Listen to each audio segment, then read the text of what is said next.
Hello, hello, hello. How's everyone doing? We are here with another FPL stream previewing ahead of game week 2.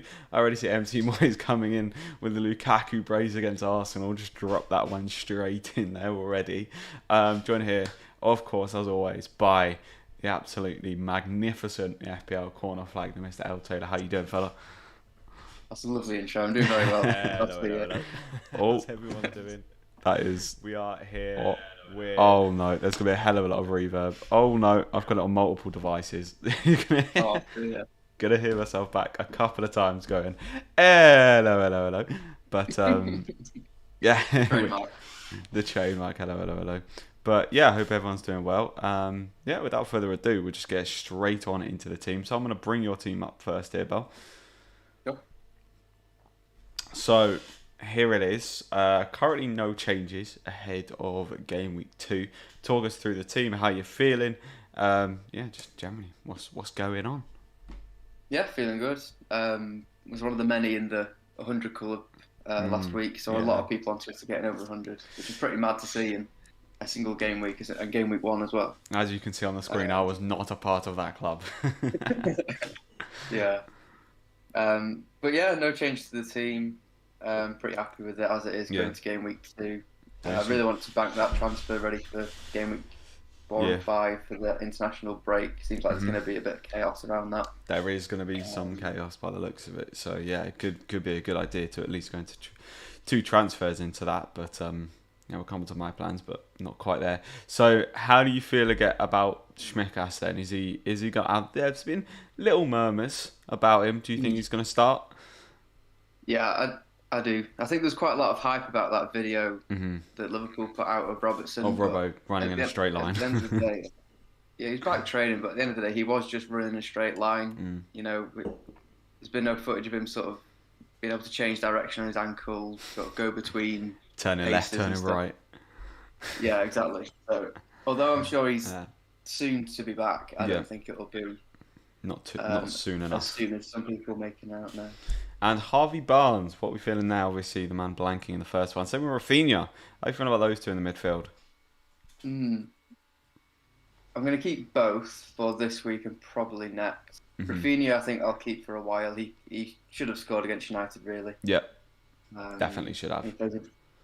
Yeah, unfortunately, it's could very be a weak completely Everton different team this week. Weak Barnes, I don't defensively, know. I'd say. Leicester were a bit poor last game week, but it was only 1 week, Yeah, that's very true. and he has Norwich game week 3, so Yeah. I'll hold on to him for now. That's completely fair enough. Sanishar coming in saying, should I sell Gundo for Greenwood or just hold on?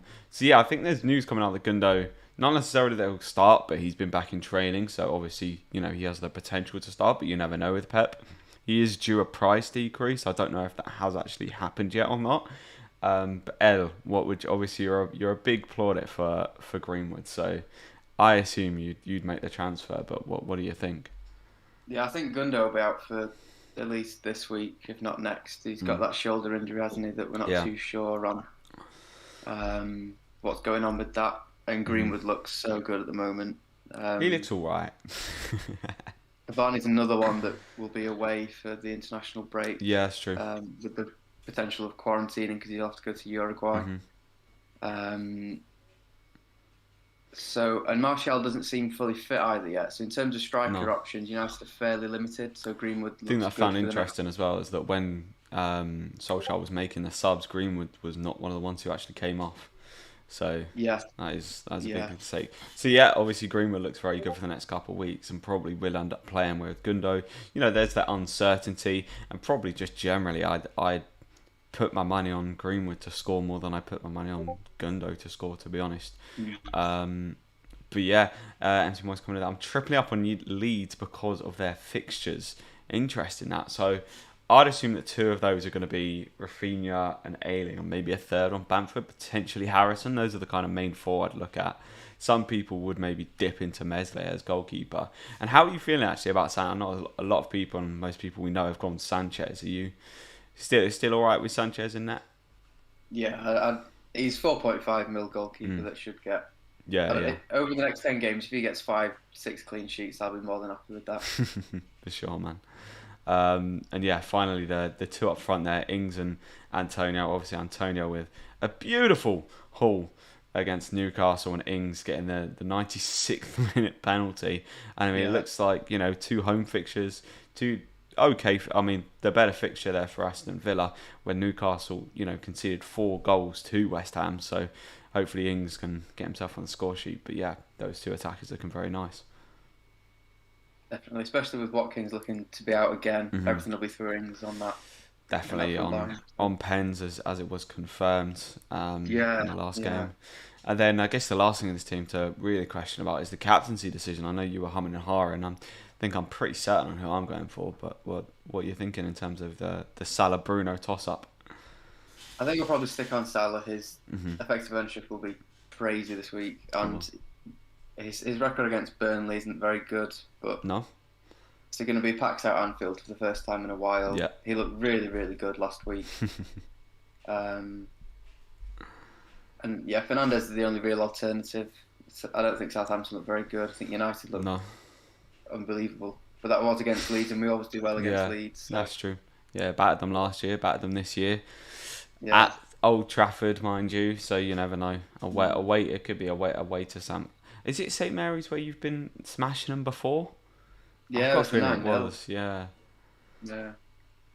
And obviously Bruno smashed that game, but pretty crazy that one. Yeah, he did. I think if you went for either of these two, it wouldn't be a bad pick. I just think I'm going to play it safe in terms of ownership, and it's only game week 2, so we don't need to be getting too risky yet. Yeah, and you kind of know my opinions already about the home advantage, but we'll come on to that. Come on to that. Yeah, that definitely seems to be in play this season. So I'm just going to quickly move on into my team. Get that one up on screen. And different to you, I'm actually planning on making a transfer. Our teams aren't actually too dissimilar. There's only a couple of different players in there. Obviously, up front, I've got Wilson and you've got Greenwood. And I think that is literally the only difference in our team.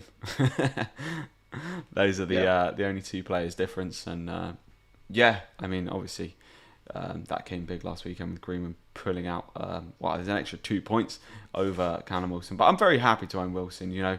Everything basically goes through him in terms of goal scoring for Newcastle. So yeah, I'm still very happy to own him. Obviously on penalties against Villa, who conceded some goals against Watford. I very much do expect Villa to win this game though, with Ings definitely being a part of that.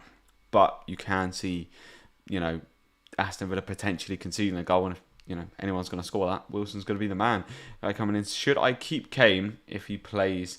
Could outshine Son. And I mean, with Kane on any given game week, if he's playing, easily could be one of the highest scorers of the game week. Is he going to play? Any idea? Should we be keeping Kane? Yeah, that's the thing. It's an interesting one. Obviously, you've got a lot of money held up there. What do we think about Lukaku as well? Obviously, coming in this game, we could play against Arsenal. My opinion is, if Lukaku's ready to go, you just have to play him. He's an unbelievable player and could easily go and hit the ground running against Arsenal. I could kind of see him coming off the bench, though. I feel like, I don't know, Tuchel is a kind of manager for me who's just takes his time with things. You could see it being a 0-0. I could see it being 1-0 Chelsea. Lukaku comes on, grabs the winning goal, as it were. And yeah, everyone's singing his praises. My transfer this week is going to be Harvey Barnes out. I saw some of the game, wasn't too impressed. I've seen the stats. He gets very high up the pitch and whatnot, and a couple of better passes from Jamie Vardy through, and Harvey Barnes could have been through on goal. And if Harvey Barnes also slipped Vardy through a little bit better, then potentially he could have picked up an assist. I've been talking to you. The emphasis for me is just on the home games. I really just think that the difference, I think it was something like 21 goals scored in home games, and then it was only 13 in away. But I mean, 4 of those were West Ham away. So I mean, across the board, the home games were just far outscoring those teams that were away. So I mean, and obviously 3 of those were Liverpool away to Norwich as well. So I mean, for me, I'm just going with the home team. I think were I not biased towards one particular team. I probably would look a little bit more towards Aston Villa because they have 2 home games. And it's Newcastle and Brentford. So Buendia or even Leon Bailey, although I have heard today that Leon Bailey may not actually start in this game. But for me, I think my transfer is going to be Zaha in against Brentford. We'll come on to the predictions a little bit later and I can give my opinions then. But I think Zaha on that left-hand side, Kieran Tierney created the most chances out of any player this week or last week against Brentford. That's exactly where Zaha's going to be. Pack Sellers pass, I'm buzzing. It's more like it's gut because I'm a Palace fan, but also all the stats and everything for me are just kind of aligning. Whether I'm making them align, probably. But yeah, what do you think about that one now? Am I jumping the gun or? I don't know. It's hard because you had Chelsea first game week, so that's just a useless way of seeing how Palace are going to do this season because you were just going to get beat by them. Yeah, I was talking with Dad. I was talking with Dad, and I was saying actually, I'm glad that Chelsea was the team we played against first, away to Chelsea especially, because it meant that we've got players like Gallagher and Anderson. They weren't quite fit to come in, and I feel like this weekend they're going to come in, make a massive difference. Also, just the more and more time we can allow Eze, and obviously Eze's a bit one further down the line, but at least he's due back in a couple of weeks. So almost if we get the bad fixtures out of the way, then we get our good players come in and could potentially prove everybody wrong. But we'll see how it goes. That's how I'm currently lining up. Obviously, I'll take us back to your team because one thing I wanted to discuss with you about is that's onto the fixtures. Is the bench. Now, as you see here, your bench is looking a little bit feeble at the minute, fella. And I know we were discussing a little bit before the stream, but what's the plan with it? Because, one injury or, these international players, as we were saying, and all of a sudden you haven't. I mean, Ayling's not a bad one to call upon, but Obafemi and Omobadile, or however you pronounce it, you're not really gonna want to be calling on those guys. So. Yeah, like what's going to happen there, boss? Yeah, I mean, going into the season, I knew my bench wasn't the best. I think I've got 2 playing options. Ayling and Omobamidele do play. Obafemi didn't. Omobamidele. But I don't know. Yeah, it's one of them. I wanted to just put all my money into my first 11. Yeah, I mean, it seems to have worked in game week 1. To be fair. Yeah, I don't need to worry about the bench just yet. When Robertson comes back in, then I'll just move Obafemi out for someone, or Omobamidele for another 4 mil defender that's going to play. But I'm not too concerned about that bench for this week. Yeah. Skimmercast this week going to play. Ayling, if he doesn't, Ayling to. That's the thing. We don't know when Robertson's going to come back. So easily after the international break, Skimmercast still could be playing. Who knows?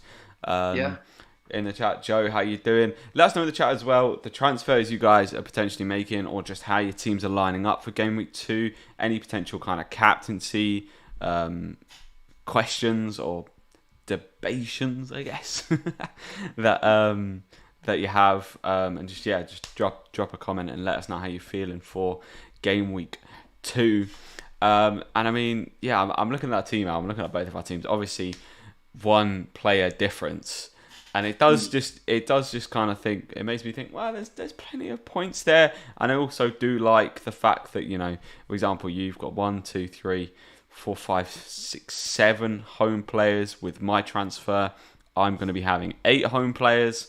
And for me, I don't know. What do you think about the home fixtures out? Because I'm obviously rambling on about it a lot. Kind of, I'm putting loads of weight on it. What are you saying? I think having fans back is a definite advantage. Like you said, we saw that last week with all the home teams doing really well. But I don't think that should put people off going for players who have away fixtures. No. At the end of the day, there is still superior and inferior teams. Yeah, I think that is a very interesting point as well. It's kind of the ones where I think for teams like, Watford, Brighton Palace, these teams, when they have away fixtures, I feel like when, say, Watford have an away fixture against Brighton, that should actually be considered quite a tough fixture for Watford, because obviously those two teams are scrapping and you kind of put the emphasis on the home side and vice versa. But when, a Leicester or a West Ham have that away fixture, like West Ham just played against Newcastle, then it can be considered as a green fixture. But for all the teams that are kind of in the relegation scrap, as it were, any away fixture that they have, I would kind of put that as, a tough fixture for them. Is where my head is at in terms of that. Joe, how can I send my team in? Think it's good. Either just type it out in the chat. If you can't do that, hit me up on a message on Twitter, FPL Jabbed on there, and yeah, we'll take a look at your team on here, and let's just take a look. Any other points you want to bring up, El, and discuss? Game week 2. I don't think so. Anyone that's kind of, any players to watch, or anyone from last week that kind of caught your eye and you're looking out for this weekend? Greenwood, I know we already spoke about him, but I just love owning Greenwood at the moment. Yeah. I think it's a good pick. I think Rafinha, a lot of people were sort of putting down as on Leeds, but they never really do very well against United, especially at Old Trafford. Yeah. Any kind of and they definitely created chances to score, so...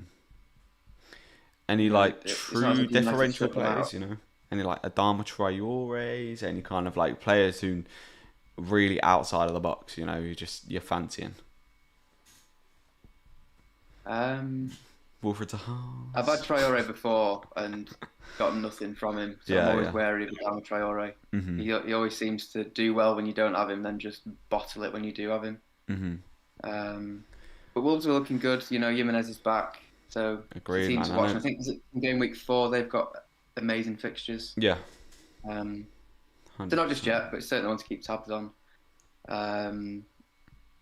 Another one, not quite yet, but maybe for game weeks 3 or 4, I'll look to bring Jota in for when Firmino and Salah are away. 100%, man.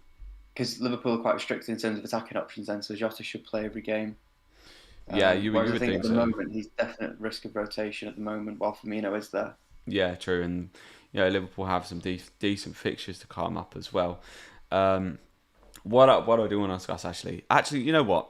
We'll move straight. We'll go into the score predictions because I feel like the points I've got to make here will feed in. Do the bambling buffoons, as it were. So we're just going to go through, do our score predictions. Just let us know in the chat what your predictions are. Whether you think we're chatting absolute nonsense or not. Liverpool, Burnley, Liverpool, Anfield, I think we said earlier. Very much think it's going to be a Liverpool win. I'm going with 3-0. What's your opinion on this one, Al? Yeah, I agree with that, 3-0. Very simple. Definitely clean sheet anyway. Mm-hmm. Whether it's 2, 3, 4, any number in front of that 0. I think it will just depend on, who gets those goals, whether it's Salah getting the goals, whether distributed about a little bit. Mane could pop up for those people who for some reason decided to go with Mane. Who knows? Do you think he'll play Firmino or Jota? I play both, to be honest. I think it's a home fixture. He has played that kind of 4-2-3-1 with Jota, Firmino, Mane and Salah in kind of the front four, as it were. And it's Burnley at home. You very much, think that could be they could unlock them basically. We'll be able to. I've actually just had a team come through. I'm assuming this is from Joe. So it's Sanchez, Trent, Shaw, Dean Schmeckas, Mahrez, Salah, Bruno, Tony, Antonio, Ings. Say majoritively, I quite like that. Mahrez against Norwich, if he starts, could be you could absolutely bulldoze that Norwich team. Digne, I can't lie, I'm quite glad myself that I moved off of him. Because I did have him for quite a while, but he's got the set pieces, could easily go and score. So Upgore could easily grab an assist more less than score. And I think that whole Everton team is basically just set up now to just cross the ball into Calvert-Lewin. They've got Townsend playing on the right, and everything's just set up for him to cross it. Digne on the left for him to cross it. So could easily go and pick up an assist. The majority of that team I do quite like. Ivan Toney, I think I've got my reservations about him. I genuinely believe he's going to score a maximum of 1 goal in the first 10 game weeks. I'm throwing that one out there. That's crazy. That's my opinion. I just look at his fixtures, right? And on the FPL app, they may not look really bad, kind of at first glance. But I guess with the weighting I'm putting on the kind of away, and obviously as I just discussed, with the relegation sides or the bottom sides when they go away from home against similar sides, it's going to be very tough. So you've got Palace away, then Villa away. I'd argue, probably not going to score in either of those. But at home to Brighton, you can see him maybe now having a goal. Away to Wolves, I think Wolves will win that. Then they've got Liverpool, West Ham, Chelsea, and Leicester. I don't see it. I really don't see it. Like, that's my opinion, I guess. Like, yeah, I think that Adam Armstrong is a godsend for Ivan Toney owners, coming in at 6 million. GameWeek 5 to 6, you can make that transfer and just feel pretty comfortable about that. Had he not come in the game, I think a lot of Toney owners would have been screwed.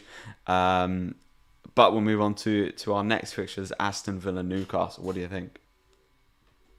I think I said 2-1 Villa for this one. Yeah, I think I'm going very much along the same lines. I can see Villa winning it, but Newcastle potentially nicking a goal. So I think I'm going to agree with 2-1. I think Palace-Brentford is where we probably have our first clash. Now, there's a little bit of bias, obviously, from my end, being a Palace supporter, but with the home advantage, with the amount of shots conceded from Brentford in the box and outside the box, having the most across the league, with the Tierney stats, with the fact that Palace have now got Anderson coming in, Gallagher coming in. I'm going all out. I'm going 4-0 Palace. Probably a little bit gun-ho, but I genuinely think I genuinely think all I've seen for this fixture is basically Brentford 2, Palace 1. I've seen so many people predicting Brentford to win. I can see why there's a little bit of hype around Brentford. Obviously, they've just beat Arsenal, but I don't understand this absolute gassing up of Brentford. I really don't. Talk to me, Al. Talk to me. I think Brentford are going to win. I think they'll be so gassed after their Arsenal win. I think they're such a good attacking team. But you've seen them play once. They looked all right. No, but you saw their pre-season and how they played in Championship as well. They're not a team to sit back and just see a game out. They'll go for teams. They'll attack teams. So I'm going to go 2-1 Brentford. 2-1 Brentford. We'll see about that. I just think at home, like Brentford. Thing is as well, it's going to be the first away Premier League game that Brentford have ever been to. Crowd's going to be mental. I just don't think they're going to hack it. I really don't think they're going to happen. But we'll see how it goes. I think it could be one of those games where it's either wide open or it just stalls to a 0-0. You reckon? Yeah. Man, we'll see how it goes. But I don't know. Towards the back end of that Chelsea game, when Anderson came on, it's given me a lot of confidence to go into this game. And obviously, with how I genuinely think Brentford looked very open at the back against Arsenal. They just didn't have anyone there to finish it off. Like, I was rewatching the highlights earlier, and the chances that Arsenal were getting, absurd. Absolutely absurd. Like, big chances created, they were probably one of the highest in the league, because there was a chance that the young Arsenal striker, I can't remember his name, but the one at like 5 million, he literally picked the ball up on literally just like the 6-yard box, had time to swivel and just bottled the shot. So it's one of them where I just looked at the expected goals of that game. Yeah. And Brentford had 1.6. Yeah. And Arsenal had 1.1. Really? Yeah. Fair play. And I mean, to be fair, I'm going to put both Brentford's goals down to very poor defending from Arsenal, because that's what it was. I mean, that is true. Arsenal's defending was abysmal. I mean, the second one was a long throw-in that was allowed to bounce and then drop and then get headed in 2 yards out from the goalkeeper. And the first goal was a clearance, an awful clearance that landed to their player, and then the player basically shot through the defender. So, what's your thoughts on 50 million for Ben White? And now 35 million for Ramsdale. Could have got Anderson for 35 million cheaper. Yeah. Who is a better player in my opinion? I mean, he's a better player, better on the ball, better defender. We'll leave it at that. I mean, you're going to play the premium for an English centre back, but it just seems to me like, I don't know whether it's Arsenal doing bad business. I think it's a combination of clubs knowing they can probably sell at a high premium to Arsenal because they consider themselves as a top 6 club. They almost they almost have a consideration of themselves so highly that clubs know that they can like pay or sell their players at extortionate fees. But it just seems like the recruitment there is just wrong. I don't know. Like, it's weird. I guess they go for players. It's the mid ground of kind of proven, reasonably proven, which I guess means that they cost a lot more, but also not proven at the level that they want to be at. If you know what I mean. So like Ben White, okay, he's proven in the Premier League with Brighton, but he's not, like a player who's proved it with, Manchester United or Chelsea or any of these. It's kind of, and same with Odegaard. Like last season, he was just all right. But he's very average, 40 million worth of all right, and Ramsdale 35. I do not understand what the. Yeah, I don't understand that. That really baffles me. Arsenal sold Martinez as well. Yeah, I mean, like, yeah, that's ridiculous, isn't it? They sold Martinez last season. He went on to become the best Premier League goalkeeper of the season. Pretty much, yeah. Like, yeah, he basically was, or arguably up there. Got the Golden Glove in the Copa America. I've just had a text from my mate who's an Arsenal fan, clearly watching in, saying please. But this isn't necessarily a rinsing of Arsenal, it's a rinsing of the recruitment. And I think Arsenal fans would maybe agree with that their recruitment isn't good enough. They need to improve that. You know what I mean? It's kind of like, I'm not having a go at Arsenal or Arsenal fans per se. It's just like their recruitment just hasn't been good enough, and I'm sure plenty of Arsenal fans would agree with that. Yeah. It was the timing of that signing as well, wasn't it? It was the same week that United got Varane for 40 million euros. Yeah. And I think that's the thing. It's like one of them with like rival fans. It's obviously the comparisons you are able to make nowadays, and it's just one of them where it's like, what I think it's as well with Arsenal. They're maybe just a little bit tentative because they rarely go for players.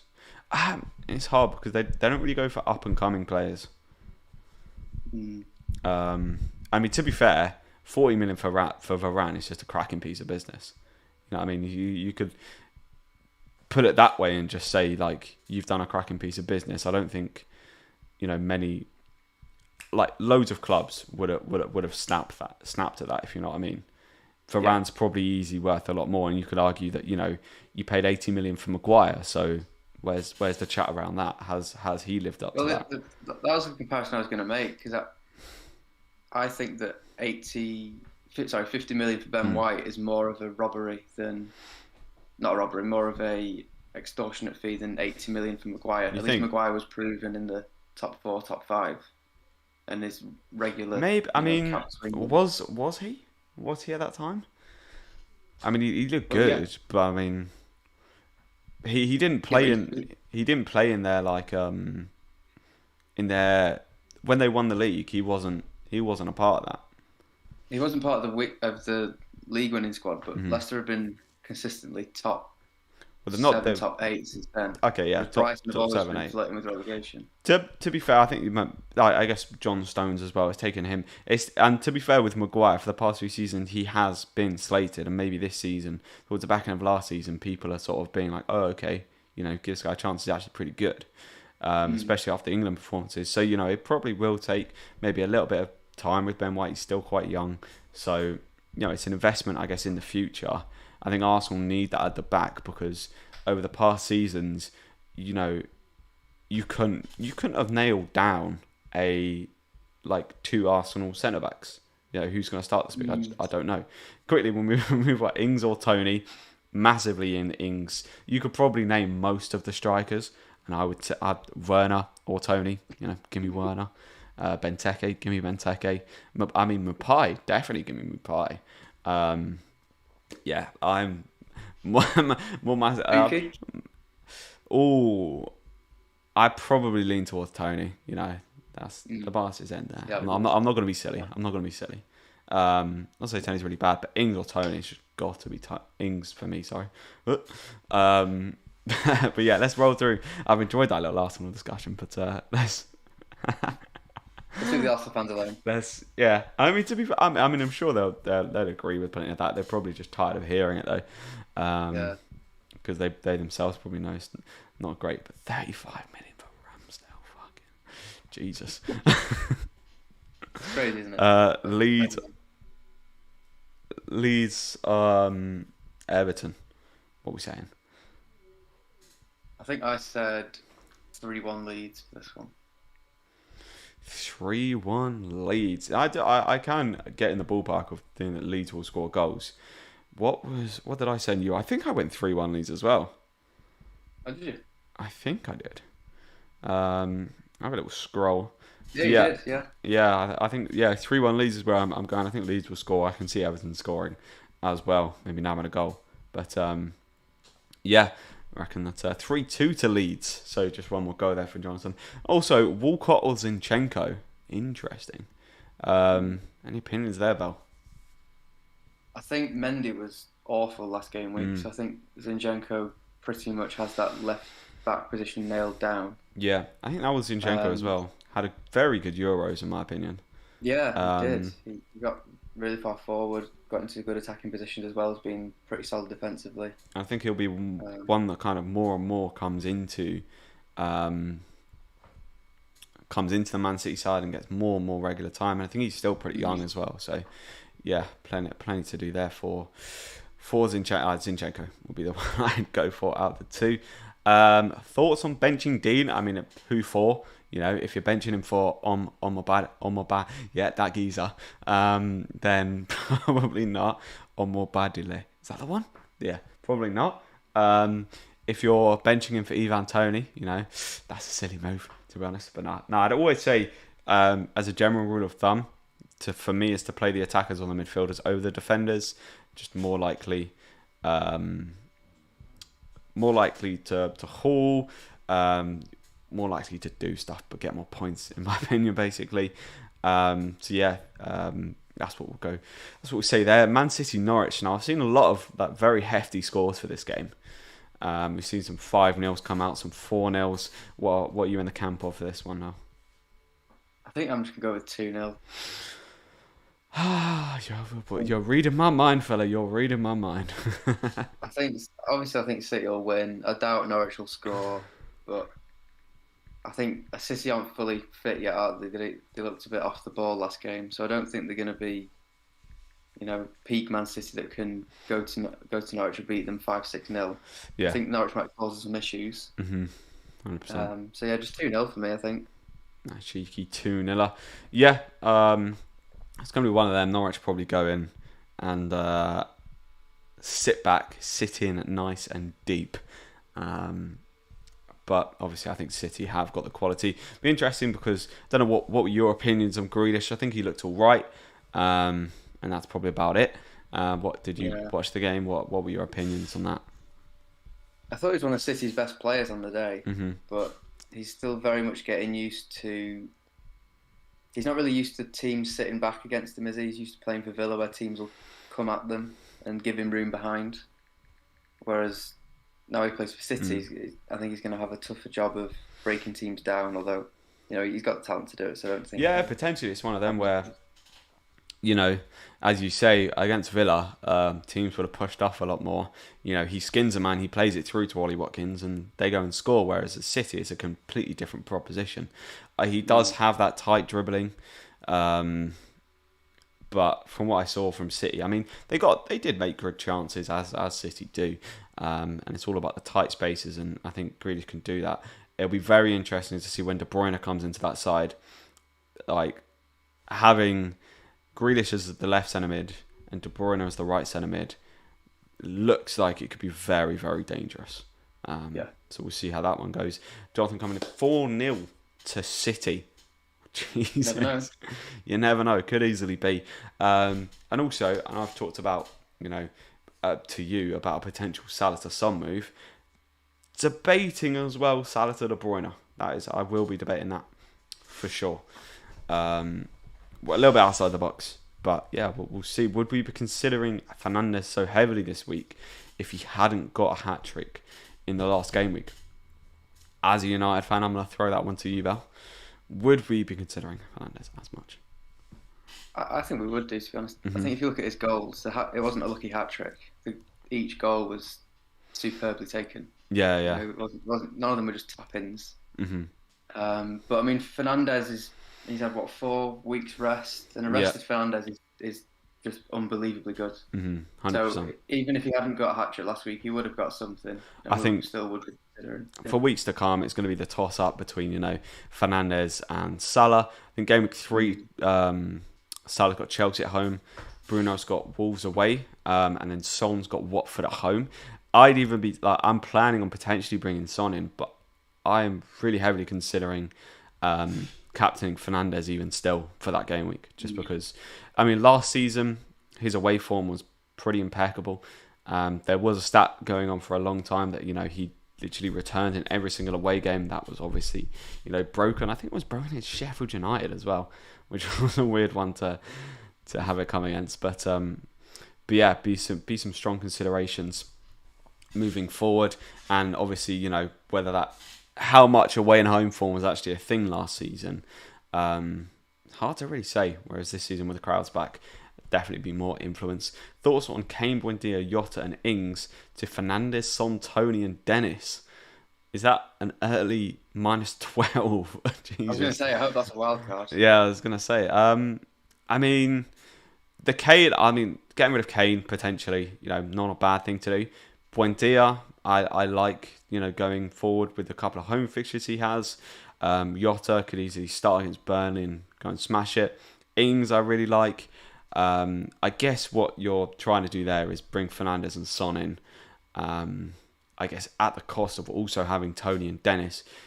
Dennis, we don't 100% know is actually going to start this week. Tony, not really.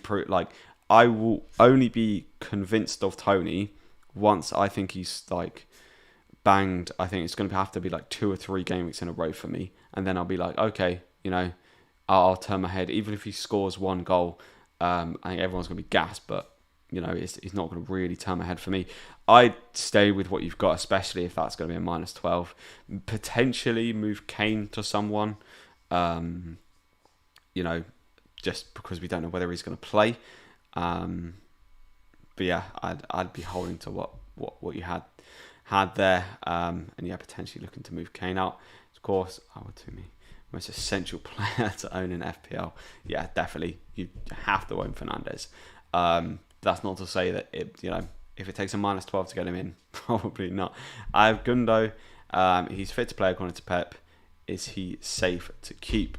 I mean, if he's fit to play, what do you think, Al? If he's fit to play, then Gundo, Pep does like playing him. Yeah, I've not seen the actual line from Pep, but fit to play doesn't necessarily mean fit to start, does it? He could come on as a sub.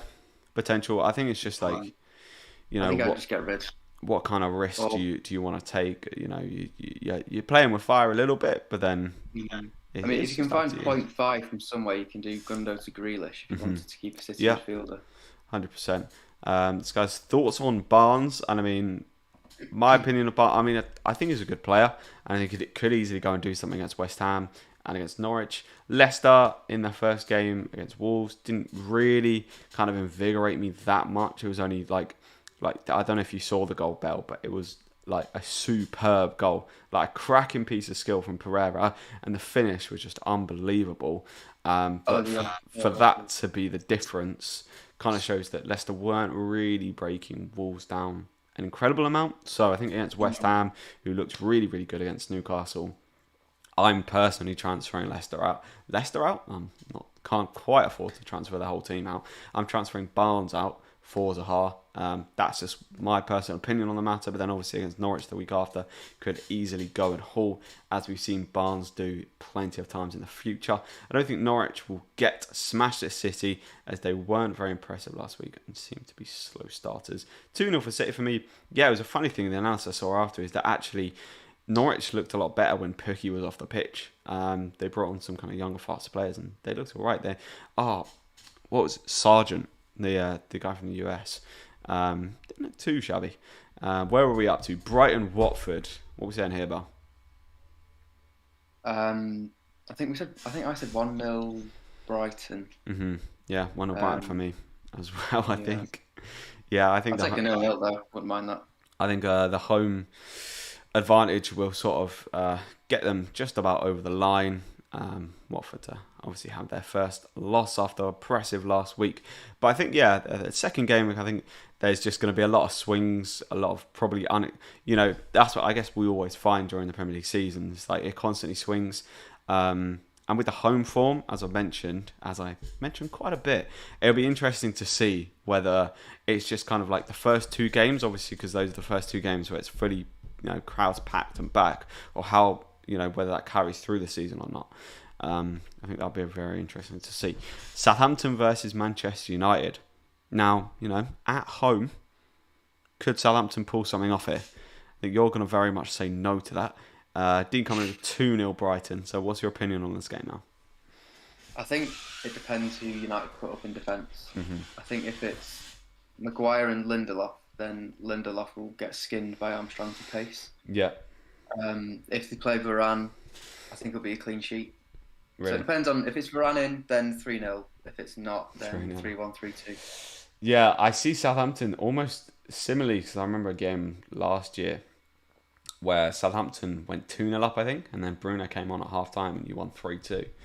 Yeah. I see not quite the extent of that, but I see Southampton taking the lead. But then United coming back and putting 2 or 3 past them. If you're going to put me down to 1, I'd probably have to say 3 for United to put past them. But yeah, that's kind of how I see this game going. When do Norwich have a good run? Was looking at Rashica, looked impressive against Liverpool. I think after about game week 6-7, they have an okay run. But I mean, for Norwich, is probably one of the worst teams in the Premier League. When are they ever really going to have a great run? I guess the only a real appealing thing about the Norwich players is they're probably really good enablers in terms of the prices they come in. Actually, one thing I skipped over, probably on my rant about Palace and Brentford, was Mbuemo. I was going to bring him up because I know we discussed him before. What's the thoughts there? Because 5.5 million, he looks, better than Ivan Toney, to be honest with you, in terms of an option. Yep, I was looking at the way that Brentford were playing with those two, because it's a striker partnership almost for Brentford, isn't it? At the moment, so Mbuemo's technically out of position on FPL. Yeah. But yeah, it's like you said, Ivan Toney seemed to be the guy holding up the play and then passing the ball. Slipping the ball in. One thing that I did notice about Mbuemo, though, he did hit the woodwork, but his finishing didn't look particularly great. He was shanking his shots a little bit, and whether that's, whether one of those will go in, obviously, is yet to be seen. But it looks though all of the kind of attacking potential was going through him. Was going through Toney to him. So it'll be seen. But for me, if I look at Brentford's fixtures, they don't really hit a good run until game week sort of 27 odd. So really, genuinely, if you look at the fixtures, it doesn't look great until the back end of the, in terms of they're going to have the good fixtures dotted in here and there. It's always going to be the way. Game week 16 playing at home to Watford, but in terms of a spree of fixtures, it's going to be a little while until they hit a good run, I think. Then we move on to Wolves versus Spurs. Now, for me, and Jonathan coming in with it, I think we'll beat Southampton 3-0. United. United look very impressive. Could be a bag full. They've lost Ings for goals and Vestergaard at the back. 4-0 United. So a lot of people backing United very heavily, and not Southampton, not even to score. Moving on to Wolves, Spurs. I think everything's going to kind of come crashing down for Spurs this week. I think Wolves, first home game of the season. I'm seeing this one going as a 1-1. What do you think, Bell? Oh, I think Spurs will win, but it's one of them, isn't it? The situation with Kane's still unknown, so whether he'll play or not, I'm not sure. And if he does play, where's his head going to be? Yeah, anyway. Very true. I think he should still be benched this week, to be honest with you. Yeah, I just think Son looked so elite last week. Yeah, I think they also need to make a little bit of, because there's been discussions. I've seen people slating Souness for this because of if it was Pogba, they'd say they'd be like on a plane trying to like, or away trying to like find Kane and dragging him to the pitch and so on and so on. I think not. I think the difference in situation is that the pundits themselves have created this narrative over the years that Kane is too good for Spurs. Kane should be at a Man City, a Man United. And then when Kane believes that himself, they say, "Oh no, Kane should, he should be being loyal to Spurs and so on and so on." So it's sort of, one of them where can't really win, I guess. But yeah, what do you think? I think it's one of those situations where the pundits aren't always in touch with fan opinions. I think Spurs fans appreciate what Kane's done for them, and have kind of just accepted that Spurs aren't going to win any trophies anytime soon. Kane is too good not to finish his career with. They've almost kind of had those moments, haven't they, where they've got to a UCL final. They had a good spree at the start of last season, and they just haven't been able to continue it. And I think it'll be good for them if they accept the 125 million for Kane, and then rebuild, bring in the amount of quality players you can bring in for 125 million. That Kane, he's 28 as well. I genuinely don't understand why you wouldn't accept, because realistically, how many more years are you going to get out of Kane? 3 or 4 maybe? Yeah, he has an annual injury as well, doesn't he? Yeah, and then what I don't understand also, like the benefit of having him there in terms of the money he's actually going to bring the club. I don't know, but when you can bring in some classy, I mean, to be fair, Romero from Atalanta, that's a very good signing. With the potential to buy a 40 million come the end of the season, that's a cracking piece of business. Why not sell Kane and bring in some fantastic players? Because if you look at the players around him, okay, you got Son, and to be fair, I actually think Lucas Moura was the best player on the pitch in the Man City game. He does look good. Yeah, looked very, very good. So one to definitely consider for your FPL teams.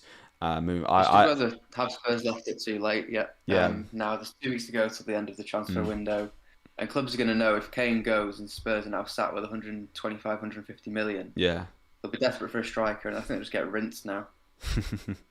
Well, yeah, you could see them maybe coming in for. I could see if that happens, them coming in for Zaha and whatnot, and so on and so on.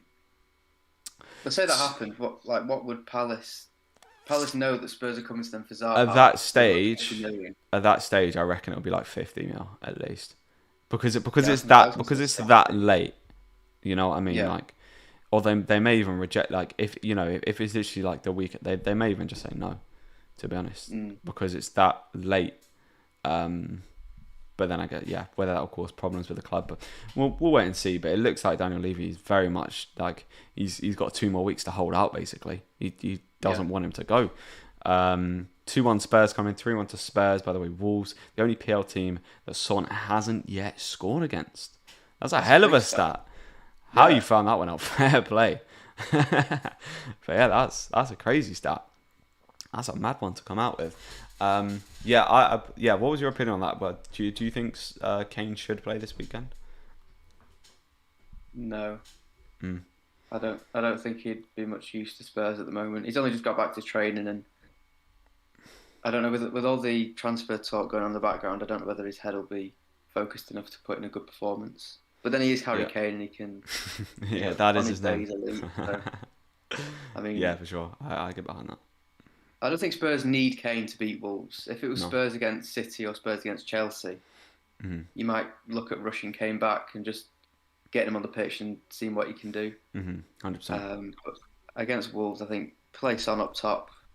Dele Alli and Lucas Moura put in a decent performance, and Spurs should be okay. Yeah, that's the thing. Before the game, I was looking at kind of, Dele Alli, I saw on the team sheet, 6.5 mil, potentially, can we bring him in? And then all of a sudden, Lucas Moura out of 6.5 mil, and Spurs, they don't have a decent run of fixtures for a while in terms of like a spree of fixtures, but they have fixtures you can definitely target. If Moura continues to play, which I definitely think he should, then could be a good one to own.